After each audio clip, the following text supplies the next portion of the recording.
ñu bëri ngi lay xaar sa réaction. Comme chaque mercredi ci sujet saillant yi. ci sujet brûlant yi. rawatina ci yenn dossiers yi. mais dafa am sa dossier bopp. absolument am lu tàmbali woon. fan lañ ci toll. naka nga mujjee ak sa dossier ak Abdoulaye Tine. mi jiite maanaam conseil d'administration bu SOGEPA. Serigne Saliou on fait le point sur ce dossier laataa ñuy ñëw nag ci li nga xamante ni moom la askan wi di xaar. waaw merci Yaboussa damay commencer di sant sénégalais yi nekk fii ñu nekk bitim réew parce que ba ñu déggee ne Abdoulaye Tine dafa porter plainte contre Yoor-Yoor ba léegi wax dëgg yàlla manifestation de soutien yi bëri na trop. ñoo xam dañ buñ la wooyee buñ ma wooyee jotuñu ma dañ may bàyyil audio ñenn ñi ñu ngi may envoyé message ñenn ñi ngi may woon di ma jot ñoom ñëpp di feddali vraiment seen soutien ci li nga xamante ne moom la ñu Abdoulaye Tine en tout cas porter plainte ma leen ciy remercier bu baax parce que loolu aussi dafay wane benn marque d'affection bi nga xamante ne moom lañ am ci suñu jëmu ju xewu ji di leen dalal seen xel nag di dalal seen xel di leen wax ne xam nga turu plainte moo rëy rek mais en réalité plainte moom nekkul dul nit ko am lu la naqari dem wax ko ca ña nga xam ñooy àtte pour ñu fajal loolu du leneen moom dafa jàpp ne ñun dañ ko tooñ dañuy yàq daram loolu la wax parce que boo ne diffamation mooy ñun dañuy yàq daram loolu la dem jooytu pour ñu fajal ko mais ba léegi ci plainte am waxu ci ne ñun la ñu wax diffusion de fausses nouvelles la mooy la ñu wax du dëgg loolu moom ba léegi waxu ko la nekk ci plainte mooy dañu yàq daram te yàq daram mooy jàpp na ne ñun la ñu wax ne luxe la moom lay laaj moom jàpp na loolu du luxe ñun nag bu ñu taxawee ne loolu luxe la ñun dañuy yàq daram ci loolu donc moom la ñu wax teg ko ci dara loolu nag comme ni ma ko waxee rek waaw naa leen choc de perception la man ni ma koy gisee moom mën na ko bañ a gisee noonu mais man jàpp naa ne luxe la moom peut du luxe ko bu yaakaar ne loolu yàq dara la léegi dem na fa mu war a dem déglu nañ ma ci peut-être nag du ma ñëw dans les détails de l'enquête parce que aussi bon je respecte le secret vraiment de l'enquête exactement comme usuellement mais di remercier waa sûreté urbaine ok c'est des gens qui sont très courtois vraiment qui sont d'un commerce très agréable vraiment je les remercie parce que souvent on a une autre perception des gens qui travaillent là-bas mais man ci li ma gis ak ci li ma vivre vraiment c'est des gens quand même parce que bii mooy deuxième fois moo fay dem mais c'est même première fois bi c'était la même chose c'est des gens qui sont vraiment d'un commerce très agréable et en cela vraiment maa ngi remercier macha allah ñi fa nekk yëpp surtout aussi waa commissariat central sama gars yi nga xam ne ñoo nekk ci poste bi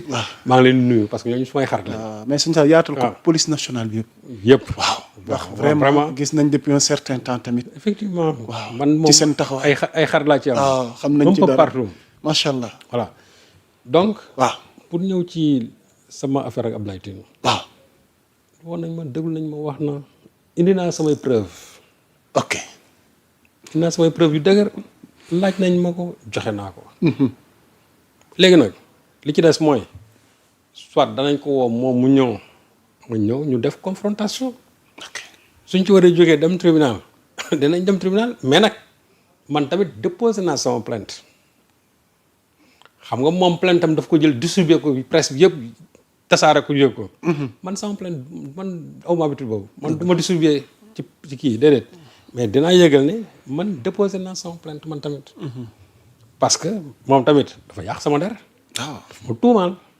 ba pare wax lu dëgg moom tam lam ma waxal na dem ñu déglu ko ci mais nag buñ fi wax ne c'est un avocat parce que aussi il ne faut pas que ñu ne bu subaa dañ ko soxla ñu ne déet avocat la il faut qu'on ait l'assentiment du barreau de Paris déedéet parce que aujourd'hui il n'est plus avocat exerçant au barreau de Paris cabinet am tëj nañ ko junjoon nga fi keroog waaw cabinet am tëj nañ ko donc moom il n'exerce plus là-bas bu fi kenn ñëw ne non bala ñu koy interroger parce que Moussa Diop def na ko fi daw tuumaa nit ba pare daw ñu naan ay barreau de Paris bu fi kenn wax barreau de Paris na buñ ko wooyee na dem wuy ji ñu déglu ko ci li nga xamante man ci la porte plainte parce que man j'ai eu le courage ma dem déglu ma ci li ma porte plainte suba on fera maintenant jonction des dossiers li ci war a am ci ñaar yëpp dañ ci en tout cas dina leer Sénégalais yi mais la ma doon wax tey. la ma doon wax démb moom laay waxaat tey man nee naa Abdoulaye Tine il n'a pas droit à un véhicule de fonction loi moo ko wax. il n'a pas droit à un logement de fonction loi encore moo ko wax te loolu ci la ñu sukkandiku ba la nga xam moom la laajoon ñu bañ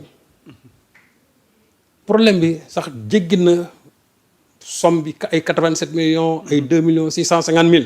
C'est quoi le problème? Waaw. Au-delà de tout ça. au-delà de tout ça c'est la loi xam nga tey même su demoon ne oto 10 millions laa bëgg loi bi mayu ko ko su ne oto 5 millions laa bëgg loi bi mayu ko ko soo xoolee këru 200 000 laa bëgg di ko fay par weer loi bi mayu ko loolu donc voilà le problème est là. Donc le DG n'a pas refusé pour des raisons politiques. Non, déedéet. Parce que beaucoup jamais, le camp. jamais, non.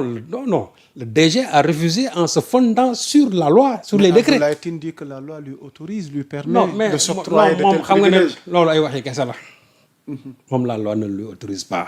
Moom c'est un PCA. C'est un PCA. Il n'est pas dans l'exécution. Moom c'est un PCA.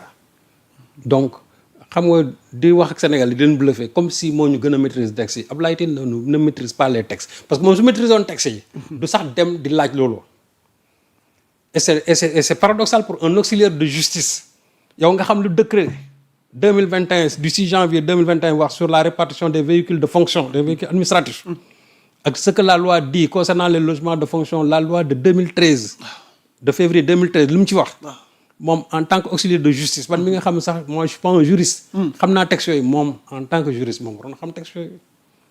loolu soo ko xamee tu dois te fonder sur la loi même su ñëwoon tey ñu jox ko waru ko jël parce que le problème qui se pose mooy moom li mu bëgg a def jurisprudence de jurisprudence parce que boo nee sama prédécesseur. mi ngi woon ak oto. mi ngi woon ak kër. mais c'était illégal et c'est ça loolu moo tax alternance am parce que dañ fi fekk des pratiques illégales. Sous le régime de Macky, il n'y avait pas d'État. Les gens faisaient ce qu'ils voulaient. Les gens détournaient l'argent de ce pays-là comme ils voulaient. Impunément. On tuait des gens impunément. Dara. Donc, sous le régime de Macky, il n'y avait pas d'État. Les gens faisaient ce qu'ils voulaient. On avait l'impression qu'on était dans une jungle. Loolu moo tax Sénégal yi fippu au premier tour ñu balay régime bi nga xam ne moom moo fi desoon. léegi ñu ñëw mais il faut une rupture par rapport à ça une rupture systémique. Mais Ablaye, beaucoup de dégués, il va être dans la continuité. D'ailleurs, il l'a dit, quand il dit qu'il n'y a pas de révolution, c'est parce qu'il va être dans la continuité.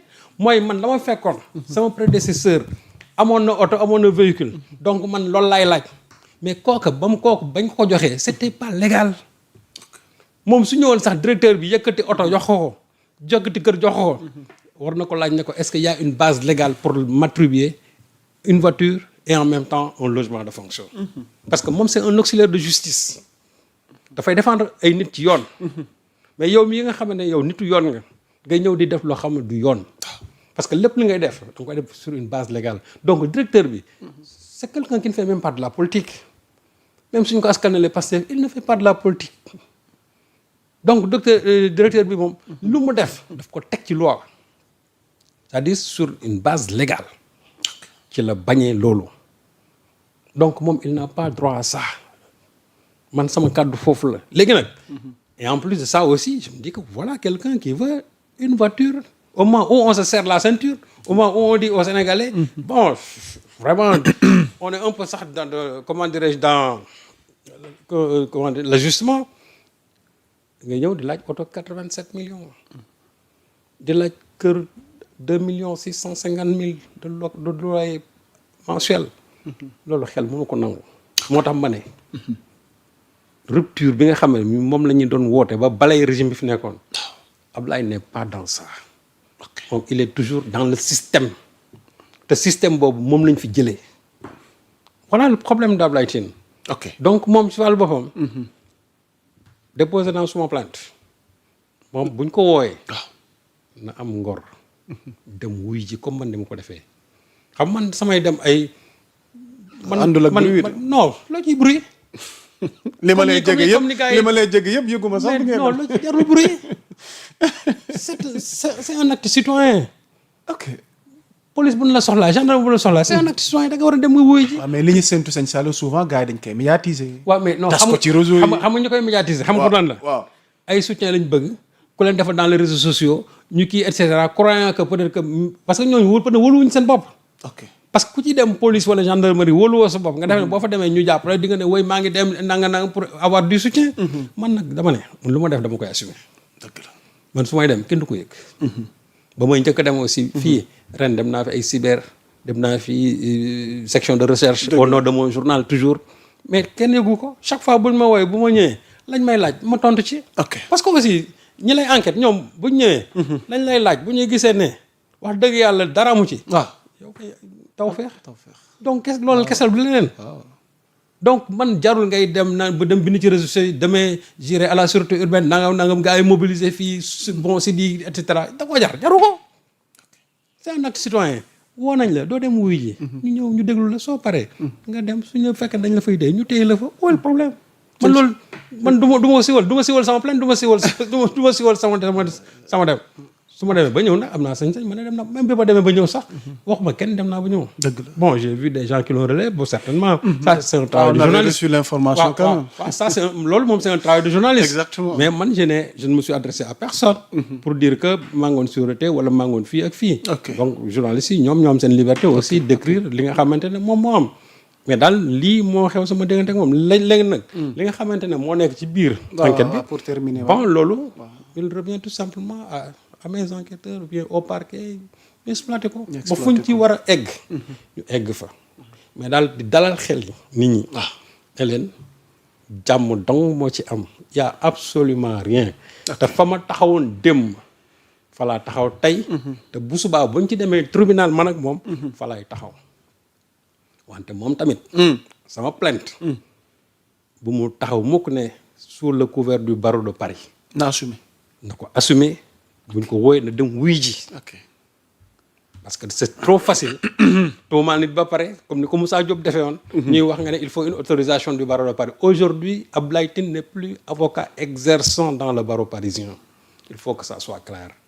Donc il doit rester à la disposition de la justice buñ ko wooyee na dem wuy ji. ok comme ni ma demee wuy ji jarul siwal nag siwal ay plainte wala siwal damaa war a dem ak yooyu. non jarul siwal na dem wuy ji. luñ ko fa wax aussi. mu encaissé. léegi bés bu ñu waree daje man ak moom. danañ daje. ou soit en confrontation wala ñu daje devant une juridiction. ñu tranché. loolu kese la. ok su boobaa. yoon dina xam entre man ak moom kan moo tooñ moom. loolu leer na mais man de la ma waxoon. ah moom tegguwu ci dara. te li mu ko bindee aussi. tegguwu ci dara. dara tegguwu ko ci. te mën naa firndeel fii aussi ne la mu waxoon ne man dama ko bañal muy daal de réponse dara amu ci. dara amu ci Aliou Diallo mi nga xamante ne moo doon wax en son nom moom war na ko wax ne ko Serigne Saliou musul la bañal droit de réponse ñoom ñoo jël seen droit de réponse siiwal ko dans la presse avant que man ma koy publier alors que man maay destinataire principal bi. donc il me revient exclusivement man ma njëkkoo koo génne ba pare. su ma ko génne woon ba pare moom am na sañ-sañ bu ko nekk mu jox ko keneen. mais mënoo ma ko jox léegi. 10 minutes après ma gis ko mu tasaaroo dans les réseaux sociaux te sax en réalité c'était même pas xool nekkul sax laa wax. mise au point. mise au point la mais ce n'est pas un droit de réponse. exactement. parce que mise au point. la def annoncé ay poursuites menacé ma ci. c'est ça daf ma ci menacé. donc loolu en tout cas ñun dans notre profession. waaw c'est pas un droit de réponse. droit de réponse c'est encadré par la loi de 2017. donc su fekkente ne dañ ko tooñ. bu ko bindee de façon mesurée ak na ma ko war a defee man dinaa ko en droit ba ma bindoon sama texte dinaa ko jël tegal ko foofu parce que loolu la yoon wax te loolu laa waxoon ki doon wax ci turam ne ko dinaa ko même su fekkee ne mise au point la dinaa ko publier mënuma la wax loolu ba pare. nga tourner 5 minutes après ma gis ko dans les réseaux sociaux. ba man ñu nekk français di ma ko envoyé donc loolu aussi c'est un problème loolu moo waral ma taxaw ma ne du ma ko génne te Ablaye buy nettali. dafa waroon wax ne Serigne Saliou lii la njëkk a wax ba nii la bañee. ni mbir yi demee. waaw parce que aussi booy nettali bul tronqué da ngay wax ba mu jeex mais bëgg a taxaw daal ne non dama ko jox sama droit de réponse mu ne du ko génne déedéet demeewul noonu te bés boo bëggee aussi man sama discussion ak nu ma tuddati Aliou Diallo bés bu ñu ma ko permettre dinaa def ay capture d'écran def ko ci réseaux sociaux yi ba ñëpp xam ne lii moo am. Il a été très courtois envers toi. waaw non très courtois moo tax ma ne la man dans ce problème. kooku mooy sama ci affaire bi kooku mooy sama problème. dama ci am kersa. même keroog bu may déposer plainte bi. dama xalaat waaju mosuma woo gis. mais nit dafay am lu mu lay waxee. daf lay jam. man kooku moo ci sama problème. c'est Aliou Diallo là que je n'ai jamais vu. moo ci sama problème. parce que quelqu'un de très courtois. koo xam ne bala muy wax sa daan la est-ce que tu me le permets et cetera donc kooku c'est quelqu'un qui est très courtois. donc yi ma doon def yëpp. dama ko ci doon xalaat mais je suis obligé ma def ko. parce que moom daf ma plainte man aussi il faut ma plainte ko. jërëjëf sëñ muy plainte contre plainte. waay léegi nag. waaw suite bi à la justice. fan lañ jëm. retranché. bii feuilleton sëñ Saliou. kon moo ko tijji de. man j'ai fait mon travail de journaliste. oui. moom il aurait pu tout simplement faire comment dirais-je benn droit de réponse. wax ne lii ak lii ak lii ak lii mu yem foofu. mais comme que nag dafa bëgg moom ne day dem tribunal. nañ ci dem mais fii am na ñu ko fi sooboon fii fu ñu mujj. daw xam nañ ci dara. waaw exactement parce que moo duggee ba ma taxawee fii wax ne moom dafa attribuer terrain boppam. bind boppam attribuer terrain. fii la taxaw fii yëpp ne du dëgg te muy dëgg dama yore man pièces yi. j'ai les pièces à conviction. fii laa ko yore nii les pièces à conviction. ñii taxaw fi naan César Gueye man dama ne. ñi ma fi wax yëpp muy Babacar Fall ñëpp dama ne ku ci nekk say pièces laa yore téye. ku ci nekk say pièces laa yore téye. te devant les enquêteurs dama koy génne téye jox la référence jox la date yi jox la heure yi jox la lépp. tout man du ma basax de sama bopp comme ça du ma wax loo xam leeru ma. lu ma ci wax yaa Moussa parce que dama ci njëkk a xool sama diggante ak sama borom. du ma bind loo xam ne parce que man ñooñu au moins ñoom benn problème. mais nag j'ai un devoir d'information ci li xew. te bu may génne information dama ci xool sama diggante ak sama borom. macha allah du ma ci déformer dara la nga xamante ne noonu laa ko jotee. noonu laa koy génnee. léegi nag libre à qui quand même de croire. ku mu neex nag nga ne waxuma lii. mais man aussi man su ma neexee ma ne yaa ko wax parce que këyit gi koy firndeel mi ngi nii te mënu ko dindi. loolu leer na. je l'ai fait avec Babacar Fall kenn mënu ko dindi. je l'ai fait avec Farba Ngom kenn mënu ko dindi. je l'ai fait avec Mamadou Gueye kenn mënu ko dindi te yi may wax yëpp samay këyit laa yore. je l'ai fait avec Abdoulaye Tine samay këyit laa yore kenn mënu ko dindi. lépp lu nga xam man lu leeru ma. man dans ma rédaction. dama ko jël teg ko de côté sama journaliste bu indi loo xam ne ay preuve amu ci. dama ko jël teg ko de côté. kenn mësuñu ma condamné en tout cas yoroo kenn mësu koo condamné. ci wax diffusion de fausses nouvelles mësuta am. mësuta am sous l'ancien régime ñoom bañ may jàpp loolu lañ ma fi tuumaaloon diffusion de fausses nouvelles. man de xam naa dinañ ci dellu si waat gis nga affaire amnistie boobu. dinaa ci waxaat mais man su ma amoon lu ma gënal. man amnistie boobu. du ma couvrir.